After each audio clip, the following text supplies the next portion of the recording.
Destacamos, creo que a estas alturas ya nadie se confunde, que 32 entidades federativas, que es el total de las entidades federativas de México, tienen el mismo nivel de prioridad. Nadie tiene preferencias sobre otro, toda la población mexicana es relevante. Por lo tanto, la vacuna se distribuyó a todas las entidades federativas y se seguirá distribuyendo a todas las entidades federativas. Y tenemos que 27 de ellas han completado arriba del 95%, varias de ellas se ve en la gráfica, 100%, ya se acabaron el paquete y están listas para vacunar a los que siguen. Y la última es la distribución del número de dosis o del porcentaje de dosis que han sido ya aplicadas. Se ve que este 88% son las dosis que finalmente ya fueron aplicadas. Ojo, hasta el corte de información de ayer a las 16 horas, siguieron abiertos los puestos de vacunación en las unidades de salud y es posible que ya a estas alturas se haya completado aún más. Y ahí tenemos esa reserva que deliberadamente dejamos en los depósitos centrales, precisamente para proteger la posibilidad de tener la segunda dosis ante cualquier eventualidad. Si me permiten ahora, ya no me pase la siguiente, ya va a ser lo que presentará el canciller, pero si me permite, presidente, me paso allá a presentar las curvas. Sí.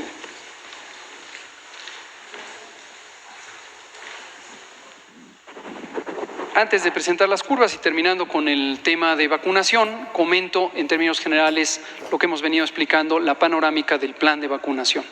El plan que fue presentado aquí mismo el 8 de diciembre de 2020 ha sido diseñado precisamente con base en las recomendaciones del Grupo Técnico Asesor de Vacunación al que he mencionado. Y es muy semejante al que tienen muchos otros países, por ejemplo, Reino Unido, otros países europeos, Estados Unidos, Argentina, varios países hemos tenido a bien incorporar las recomendaciones generales de la Organización Mundial de la Salud y también adaptarlas a las condiciones tanto epidemiológicas como sociodemográficas de nuestro país. Y el plan en general tiene 4 bloques que corresponden a los ejes de priorización que hemos mencionado. El primer elemento es vacunar a quienes nos protegen, los miembros del personal de salud de primera línea. Esto lo hemos destacado, es el personal que está directamente expuesto o mayormente expuesto a las personas que tienen COVID-19 y por lo tanto tienen el mayor riesgo de ser contagiadas, el personal de salud de primera línea. En ese personal de salud de primera línea hay algunos segmentos distinguibles. El primero son las unidades hospitalarias para la atención COVID, también las unidades que no son hospitales, pero también están atendiendo activamente casos de COVID, y la atención prehospitalaria, el personal de ambulancias, los centros reguladores de urgencias que está atendiendo a personas con COVID. En estos casos es personal clínico, no personal administrativo, que quede muy claro eso. Clínico nos referimos no solamente a médicas y médicos y enfermeras y enfermeros, sino a 11 categorías laborales de personas que están en proximidad con los enfermos de COVID. Este es el primer elemento. El segundo es el eje de prioridad sobre edad. Está también evaluado científicamente en México, en la Organización Mundial de la Salud y en varios países, que la edad es uno de los determinantes fundamentales del riesgo de complicarse y de perder la vida por el daño que causa el virus SARS-CoV-2. Y por eso empezamos con la edad más avanzada y seguimos hacia abajo hasta los 60 años, y ese es el bloque de prioridad que marca el rumbo del plan. Es importante destacar que también hay personas que tienen enfermedades crónicas y que en México, igual que en otros países que tenemos estas inmensas epidemias de obesidad, sobrepeso, diabetes, hipertensión, el conjunto de las enfermedades crónicas no transmisibles, estas enfermedades juegan un papel muy importante en el daño. Entonces, el segundo eje de prioridad es precisamente la comorbilidad, y en cada categoría de edad se incluye prioritariamente a quienes tienen comorbilidades. Pero además, conforme se avanza en edades, de arriba para abajo, cuando llegamos a cubrir a todo el bloque de personas de 60 y más años de vida, hemos cubierto ya prácticamente 45% de las personas que tienen diabetes e hipertensión, los dos determinantes mayores de las complicaciones. Entonces esto va sincrónico. Y en el tercer eje de priorización están las necesidades de control epidemiológico, y aquí hemos considerado también las oportunidades de usar la vacuna como un mecanismo de terminar de controlar epidemias que están ya en muy avanzado y estable grado de control. Y uno de los ejemplos característicos, esto lo hemos también mencionado, es el estado de Campeche. Campeche fue el primer estado que alcanzó el semáforo verde, nunca ha tenido reversa del semáforo verde y se mantiene en un control muy estable desde hace 3 meses. Y esto lo que nos permite es vislumbrar oportunidades de que la vacuna termine de proteger a personas que participan en actividades sociales de gran interés público, la educación pública.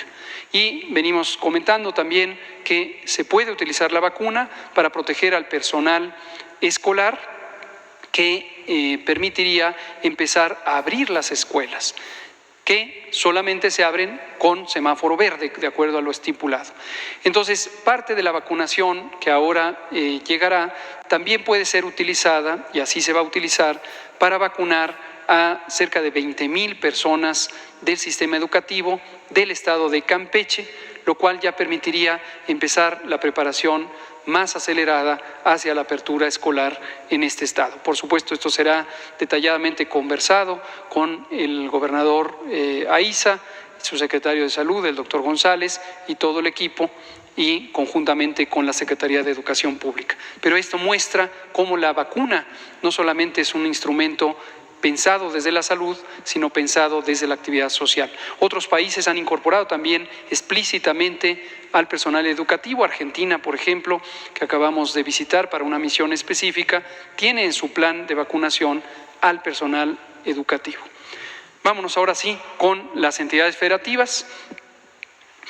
La panorámica nacional en un mapa de intensidades de color, se puede ver rápidamente aquellas entidades federativas que tienen los colores más claros, están en menor intensidad epidémica, los que tienen los colores más oscuros tienen incidencias mayores. La siguiente. Aquí se ve la curva epidémica de casos estimados, es la misma que acabo de presentar y se puede ver la tendencia. En general, en todas estas curvas que presentaré está la curva de defunciones y en las que son estatales se verá aquí un recuadro en color verde que muestra la curva de defunciones. Y el segundo panel es la hospitalización. Este será el proceder, vemos la siguiente que tendremos para todas las 32 entidades federativas. Esta es la mortalidad nacional y se puede ver también cómo con el mismo calendario a partir de octubre, la semana 40 es donde empieza octubre y después tuvimos el ascenso. Y en todos los paneles se verá la ocupación hospitalaria en la etiqueta del lado derecho arriba. La siguiente. Siguiente. Y la hospitalización se mostrará de esta manera, como hemos comentado varias veces. Cabe destacar cuáles son estas 3 líneas. La línea de hasta arriba es la suma de las otras 2 líneas de abajo y las líneas lo que representan es la suma de personas que están hospitalizadas en cada uno de los días. Recuerden que la curva de hospitalización empieza en mayo, no está desde el inicio del año, aquí empieza en mayo. La curva roja es personas que están en camas de hospitalización general, es decir, no están intubadas y representa el 80% de la suma. Y un grupo minoritario, el 20% restante, son personas que están intubadas. Esto para destacar que la hospitalización por COVID no necesariamente implica estados avanzados de gravedad. 80%, 8 de cada 10 que están hospitalizados están en una condición delicada o suficientemente grave para ser hospitalizados, pero no están intubadas. Vemos la tendencia general de la hospitalización en el país, sigue en esta fase creciente. Ahora sí, vámonos uno por uno y de manera más expedita para cada entidad federativa. Aguascalientes ascenso al inicio, una larga meseta durante prácticamente todo el verano, a partir de octubre un ascenso muy acelerado y afortunadamente ya una tendencia de descenso desde hace 5 o 6 semanas. Se encuentra en este momento en semáforo naranja y aquí se ve la curva de mortalidad que sigue un patrón semejante, la siguiente. Y la hospitalización en Aguascalientes, subidas y bajadas, había tenido una reducción en el periodo más reciente de finales de noviembre y diciembre y durante lo que va del mes de enero y la segunda mitad de diciembre y lo que va de enero está nuevamente al alza, la siguiente. Baja California también fue uno de los primeros estados afectados junto con la Ciudad de México, después tuvo un descenso durante buena parte de mayo, junio, julio, agosto, septiembre y después a partir de octubre también empezó con el incremento, llegó a una situación bastante preocupante, pero afortunadamente ya tenemos también 5 semanas de descenso, acaba de pasar a semáforo naranja. La siguiente. Hospitalizaciones siguen un patrón consistente, fueron subiendo y tienen en este momento descenso. La siguiente. Baja California Sur preocupa en este momento, tenemos una tendencia de rápida aceleración de la epidemia, como se puede ver claramente en el trazo final de la gráfica, pasó a semáforo naranja, estaba en amarillo, pasó a naranja en virtud de que tiene esta fase de aceleración, que ya empieza a repercutir en la mortalidad en Baja California Sur. La siguiente. La hospitalización también en fase de ascenso y ascenso rápido. La siguiente. Y el estado de Campeche es justo el contraste, es lo que acabo de mencionar. Tenemos el punto máximo, ocurrió en mediados de julio, en la semana 27, después descendió rápidamente, pero lo más importante es que se ha mantenido estable en control. Pequeñas variaciones, pero en general estable, lo que da grandes oportunidades. Semáforo verde por más de 3 meses. La siguiente. Lo mismo la hospitalización y las defunciones en Campeche. En Chiapas tenemos un patrón semejante, tuvo una reducción súbita, tanto inesperada, y después llegó a una fase de estabilización que se mantiene, tiene un pequeño incremento en las 4 semanas más recientes y un incremento en la mortalidad, acaba de pasar a semáforo amarillo, la siguiente proveniente del verde, también porque tiene ahorita un ascenso en la hospitalización, la siguiente. Y en Chihuahua también, como fue el caso de otras entidades, tuvimos este incremento súbito a partir de las semanas finales del mes de agosto y de septiembre y primeras de octubre, y después ha tenido un descenso muy alentador y muy consistente que le hace llegar a semáforo amarillo. La mortalidad, mismo patrón, y la hospitalización también en descenso claro. La siguiente. La Ciudad de México.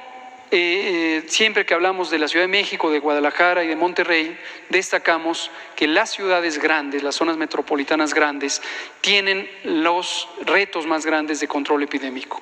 Solamente por la densidad poblacional y el tamaño hace muy lento el cambio una vez que se implantan las medidas de prevención. Y esto es importante tomarlo en cuenta porque los cambios se van viendo en forma más lenta. Lo que vemos es este largo periodo de meseta que tuvo, a pesar de ser esta zona metropolitana la mayor del país, después un ascenso igualmente desde la semana 40 y actualmente bajadas y subidas, permanece, como lo ha destacado la doctora Sheinbaum, en semáforo rojo. Las defunciones también en este periodo de ascenso, la siguiente, y la hospitalización aún en periodo de ascenso. Apenas esta semana empezamos a ver un cambio modesto todavía en la velocidad de las hospitalizaciones. Ojalá que se mantenga y ojalá que el efecto de las distintas restricciones de movilidad que han sido recomendadas a la ciudadanía empiece a tener efecto. La siguiente.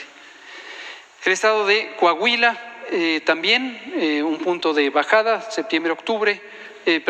agosto-septiembre, después subida y después un descenso lento con subidas y bajadas, regresó a semáforo rojo de haber estado ya en naranja. La mortalidad va en fase de incremento. La siguiente, lo mismo la hospitalización, aunque el incremento no es tan acelerado como lo había sido antes. La siguiente. El estado de Colima, un patrón también semejante, descenso desde varias semanas de la primavera y el verano. Después tenemos este incremento, ya actualmente está en semáforo naranja. La siguiente, la hospitalización en Colima, todavía en fase de ascenso. La siguiente. El estado de Durango llegó a situaciones también preocupantes de ocupación hospitalaria y el número de casos, y tuvo ese impacto también en la mortalidad. Después ha descendido y se mantiene en general en descenso, solamente en las últimas 2 semanas tendencia de ascenso, que ojalá recupere el curso que ya llevaba. La siguiente.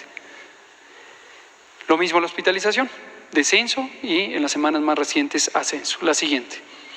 El Estado de México sigue un patrón muy semejante al de la Ciudad de México, como lo pueden ver, es por obvias razones, forma parte de una misma comunidad en el Valle de México. Está el otro valle, el Valle de Toluca, y también en la zona oriental, que tienen patrones diferentes, pero el conjunto lo hace muy parecido a la Ciudad de México.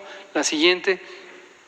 Y también esta tendencia todavía en ascenso de la hospitalización. La siguiente.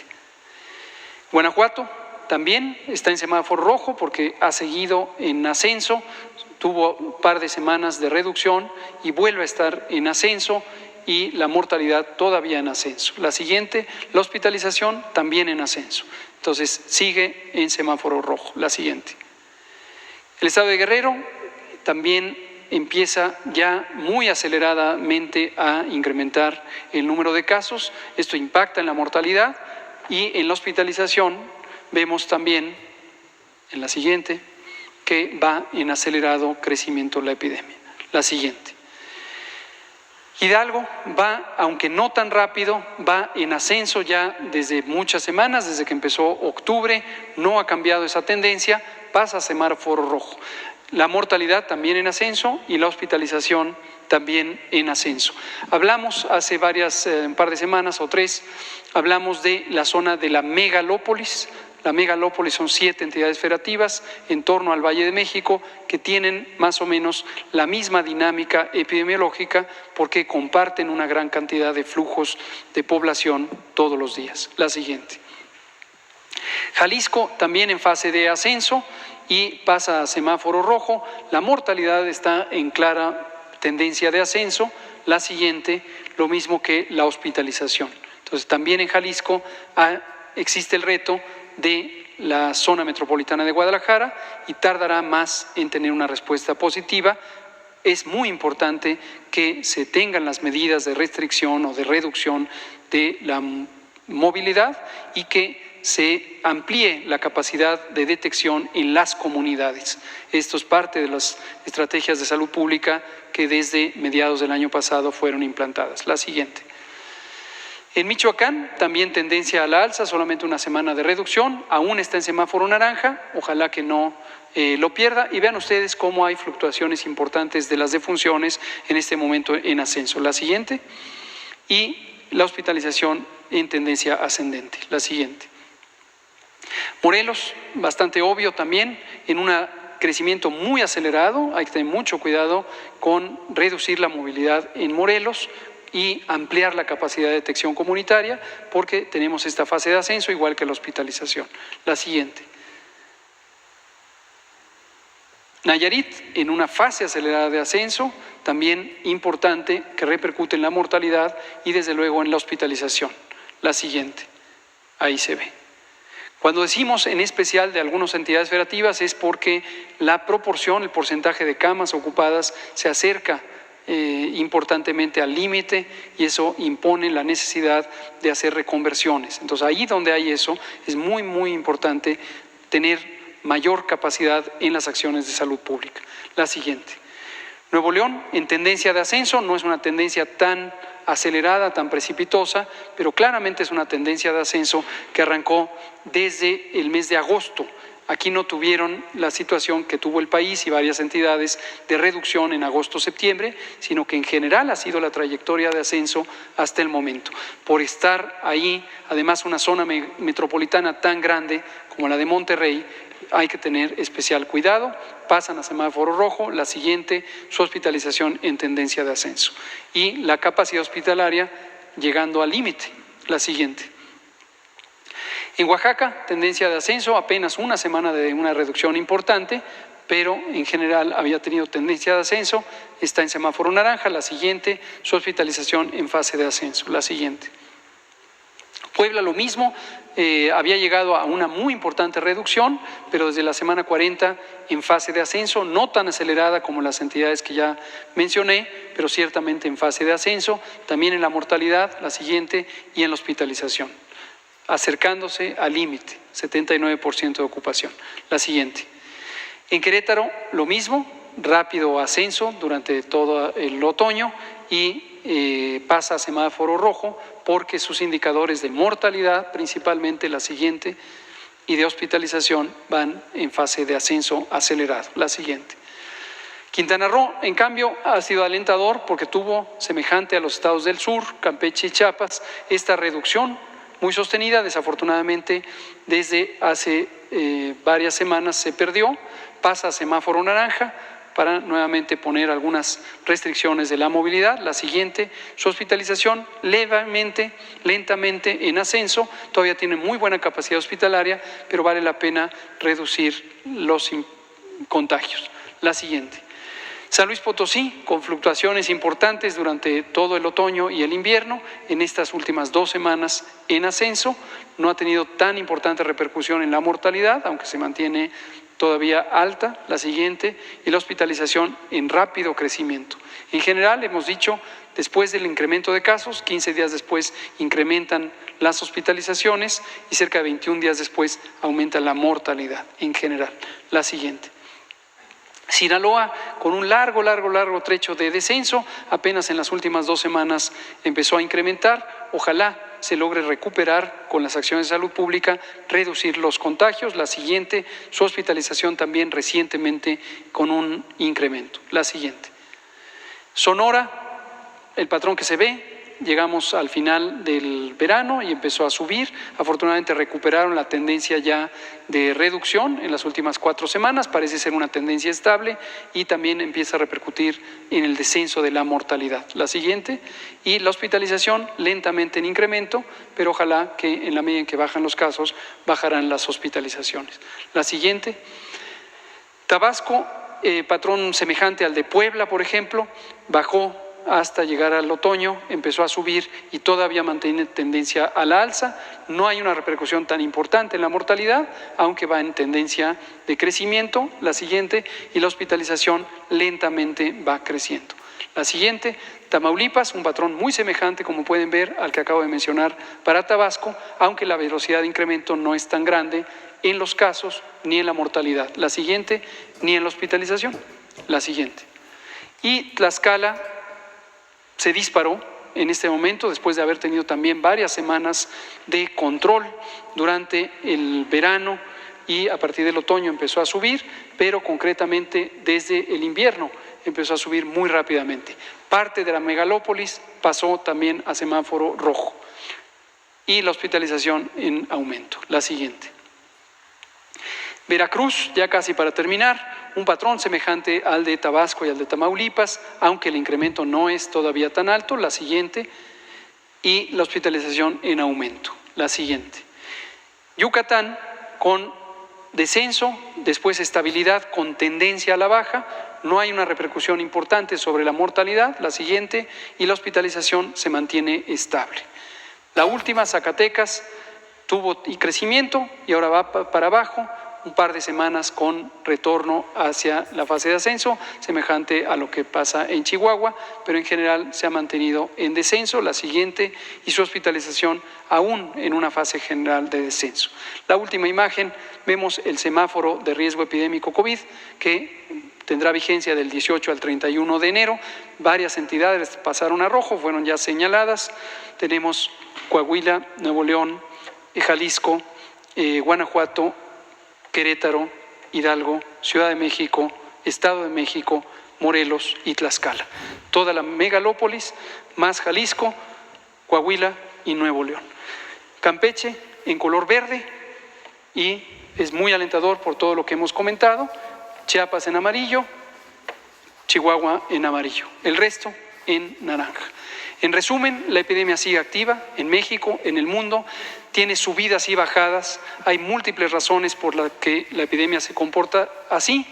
Avanzamos y arrancamos ya la vacunación y va a ser muy importante que esa vacunación se haga en forma ordenada, en forma muy organizada, para que empiece a tener los impactos programados, particularmente el de proteger a las personas trabajadoras de la salud, para estar tranquilos que ellas y ellos están protegidos, y enseguida la reducción de la mortalidad que se logrará conforme avancemos en la cobertura de personas adultas mayores. Esto es todo, presidente.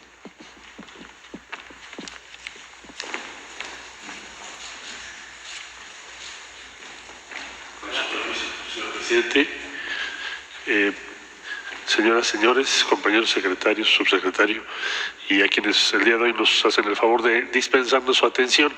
Bueno, esta es la síntesis que nos pidió el señor presidente que presentáramos respecto al conjunto de las vacunas con las cuales hay contrato, ya están autorizadas o enviadas de autorización, y por lo tanto podemos presentar estas cifras con precisión.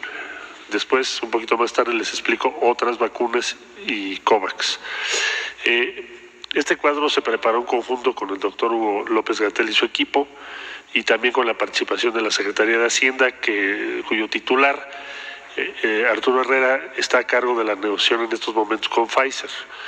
Entonces, de Pfizer teníamos para este periodo que abarca de enero hasta la última semana de marzo, es el periodo que estamos hablando, esta es la primera de enero, y la que está aquí es la última semana de marzo, es el enero, febrero y marzo. Entonces, como ustedes recordarán, con Pfizer teníamos un acuerdo muy similar en número. Para el periodo aquí aparecen 5.044.650 y teníamos 5.098.000 esperadas, de suerte que el cambio no es tan significativo. Más o menos se va a mantener. Lo que va a cambiar o lo que cambió es la distribución en el tiempo. Entonces, teníamos una distribución programada para febrero, este periodo donde no hay color azul. Antes sí teníamos de Pfizer, pero se mueven hacia estos dos, que son de 781.000, y lo demás continúa como estaba previsto el mes de marzo. Es decir, hay un cambio en el mes de febrero y en la última de enero y en las dos primeras de febrero. Este periodo no vamos a tener Pfizer, pero a partir del día 15 tendremos más de las previstas hasta 781.950, y después lo que ya teníamos programado. De manera que al terminar marzo estaremos en 5.044.650. Eso significa un número de vacunados de 2.522.325. ¿Por qué? Porque son 2 dosis. CanSino, que aparece en color verde. CanSino convocó, y hemos estado participando en la Secretaría y en esta tribuna y en muchos medios, para convocar a las y los voluntarios. Más o menos, si ustedes recuerdan, dimos a conocer 20 centros en toda la República Mexicana que abarcan igual número de estados, y se inició el día 29 de octubre. Está ya rebasando los 14.000, por lo tanto se estima que esta semana, señor presidente, van a presentarse al fin de la semana su solicitud de autorización de emergencia, igual que lo hicieron ya Pfizer, que ya está autorizada en México, y AstraZeneca, que ya está autorizada en México, y ahora CanSino lo presentará, que es lo que estoy explicando ahorita, el fin de semana. Este es un proceso, esta fase 3 que estoy describiendo de 15.000 participantes, es la fase 3, se llama así porque es la fase final o última para probar una vacuna. Se integra por voluntarias y voluntarios. En síntesis, a unos se les pone placebo y a otros vacunas, se llama doble ciego, ya aprendí de las conferencias, si no me dice eso. Entonces, de doble ciego porque significa que con eso se elimina la posibilidad de que se manipulen los datos. Entonces se está llegando ya al número previsto, es la fase 3 más grande que se ha hecho en México.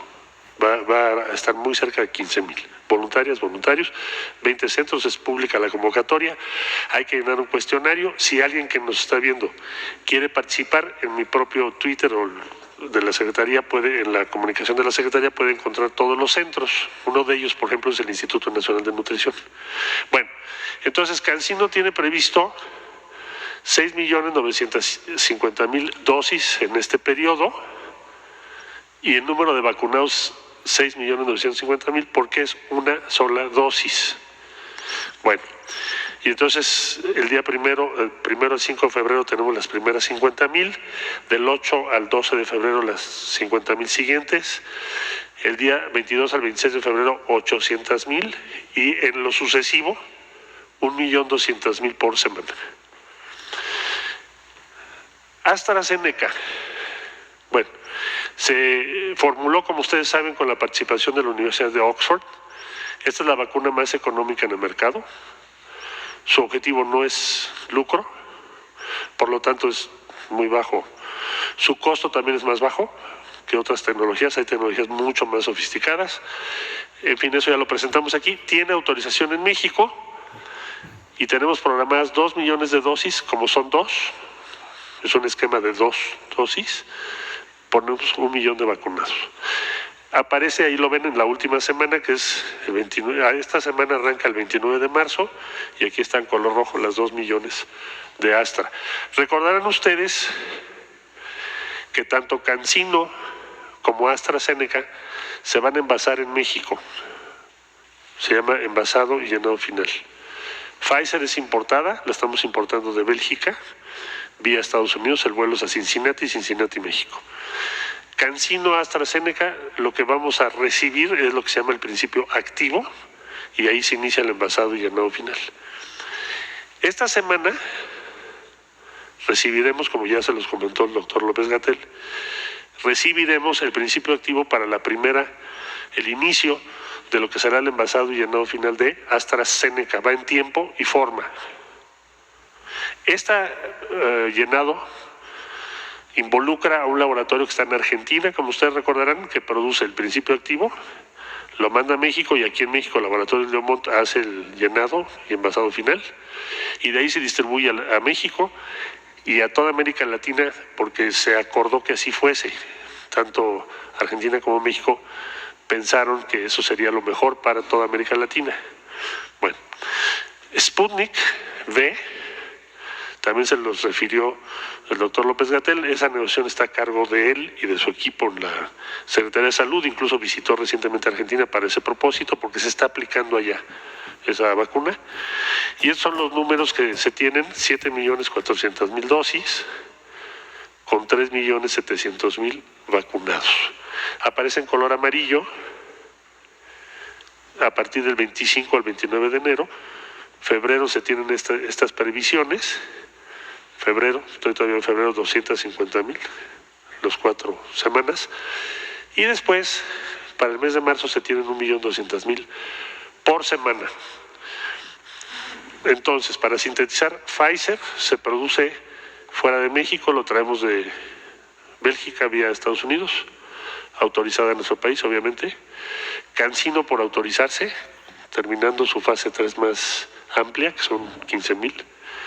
AstraZeneca autorizada y por iniciar en base en México, llenado final. Y Sputnik 5 por ser autorizada en México conforme a las normas de COFEPRIS. Total, 21,394,650 dosis pactadas y firmadas. La última que se firmará será Sputnik, pero ya está en el contrato, en eso están, con un número de vacunados de 14,172,325. Eso es lo que se tiene acordado, señor presidente, para el periodo. Para quienes están preocupados y preguntaban, oiga, pero se fue a la mitad lo de Pfizer. No, el número de vacunas que vamos a recibir en el periodo, 5,044,650, es muy similar al que teníamos programado de 5,098,000. Entonces, este es el balance. Ahora, además de estas vacunas, COFEPRIS está por autorizar, ya autorizó la fase 3 de 2, CureVac de Alemania, con la participación muy importante de Tech Salud en Monterrey, y Novavax de Estados Unidos, 2 fases 3 autorizadas, que están por recibir autorización para importar las vacunas que necesitan para hacer su fase 3 en México. Esto será ya, en los próximos días tiene que ser así. De manera que además de estas que ya están firmadas, tendríamos estas otras 2 en fase 3 en México, lo cual nos va a permitir que cuando concluyan su fase 3 podamos acceder a ellas. Y ya se terminó, y anoto otra vacuna, ya terminó su fase 3 en México, que es Janssen, que es una vacuna de una dosis vinculada al laboratorio Johnson & Johnson. Entonces, solo les apunto esas para que tengamos claro que están estas 4, 2 en fase 3, Novavax y CureVac, y otra que es Janssen, que ya terminó su fase 3 en nuestro país, un poquito más de 400 participantes. Bueno, se trata de que tengamos todas las opciones posibles lo más pronto posible. Y como ustedes saben, pues a veces hay cambios en los procesos. Ya Pfizer ha explicado, el señor presidente explicó el otro día la razón por la cual están haciendo esto, además de otros ajustes que deben hacer en su planta. Pero lo importante es que esta es la disponibilidad que tiene nuestro país asegurada para este periodo, que es lo que son las instrucciones del presidente de la República, para poder terminar trabajadores de la salud, como lo acaba de decir el doctor Hugo López-Gatell, y empezar y abarcar adultos mayores prioritarios. ¿Es cuándo, señor presidente?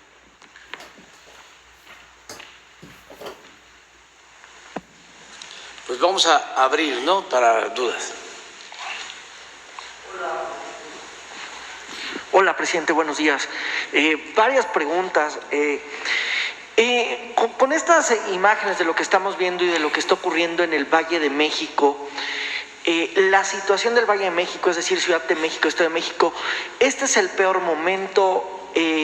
Cuando ya pasamos el peor momento, estamos pasando el peor momento, incluso pues en la capital del país, y hay como una especie de fatiga ya por lo que está ocurriendo con la epidemia. Con estos datos que tiene, ¿en cómo podemos situar lo que está ocurriendo aquí?